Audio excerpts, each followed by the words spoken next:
दिवसात हा पेज जो आहे जागा वाटपाचा हा सुटेल.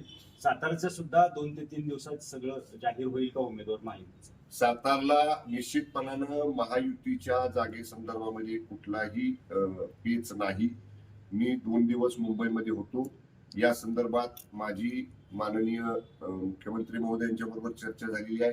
काल स्वतः मी माननीय परवा दिवशी सुद्धा आणि काल सुद्धा मी स्वतः उपमुख्यमंत्री फडणवीस साहेबांना भेटलेलो आहे.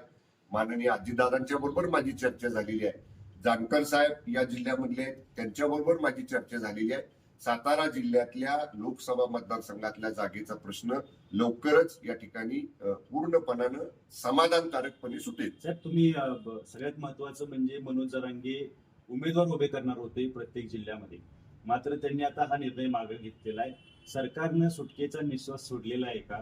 कारण हा मोठा अडचण निर्माण झाली असते. नाही बघा, मनोजदादा जरांगे पाटलांना मी अनेक वर्षापासून ओळखतोय. त्यांची भूमिका ही केवळ मराठा समाजाला न्याय मिळाला पाहिजे, मराठा समाजाचं आरक्षणही मिळालं पाहिजे याच्यासाठी उभा केलेलं त्यांचं हे आंदोलन होतं आणि त्यांच्या आंदोलनाला तर यश मिळालेलं आहे. स्वतंत्रपणे मराठा समाजाचा आरक्षणाचा प्रश्न हा माननीय शिंदे साहेबांच्या नेतृत्वाखालच्या सरकारनं सोडवलेला आहे आणि त्याच्याबद्दल माननीय मनोज जरांगे पाटील दादांनी सरकारचं अभिनंदन सुद्धा केलेलं आहे. आता ठीक आहे, काही विचार त्यांच्या आंदोलनामध्ये सहभागी असणाऱ्या काही लोकांनी व्यक्त केली होती की मराठा समाजाचे उमेदवार उभा करूया, परंतु याच्यामुळं या आंदोलनाला राजकीय वळण लागायला नको. निवडणुकीत एखादी संघटना उतरते किंवा एखादा आंदोलनाची भूमिका घेणारे लोक उतरतात तेव्हा त्याला राजकीय वळण लागतं, ते लागायला नको.